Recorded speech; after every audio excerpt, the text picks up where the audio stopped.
Today we're making Christopher Luxon's new poisonous porridge recipe. The trick with this one is to add the toxic herbicide Roundup. If you prefer more of a home brand version, just get any bottle that says glyphosate on it.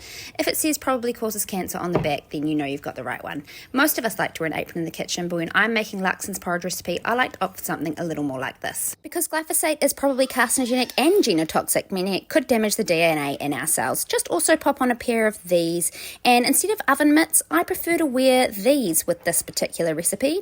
So I pre-measured out the amount of glyphosate residue Luxon's government wants to legally allow in your oats. It's 100 times more what's currently allowed at the moment. You want to make sure you get 10 milligrams of this toxic herbicide for every kilogram of oats you're using.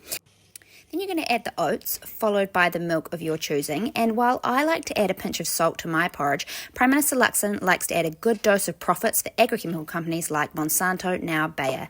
Before you pop it on the heat, you're going to want to pop on one of these. Make sure it's securely fastened before putting on anyone else's in the home. Pop it on low heat, and while it's on the stove, you can grab your computer or your phone and make a submission calling on the government to stop its plans to raise the glyphosate residue limit on our food. The link is in the caption of the bio. You should start to smell a kind of acrid or toxic aroma as it finishes cooking. And there you have it, Luxon's new poisonous porridge recipe. The Prime Minister likes to whip this up in any one of his 7 kitchens, but if you haven't found yourself entitled to the entitlements of 7 kitchens, you can just make it in your 1 kitchen. If your kids don't like the taste of this new porridge, make sure you dispose of it at the hazardous substances section of your local dump. And remember, this new porridge recipe will become compulsory for all New Zealanders after May 16th, unless we cause enough of a stink before then. Real Roundup was not used in this video, and you should not use this recipe because it is actually poisonous.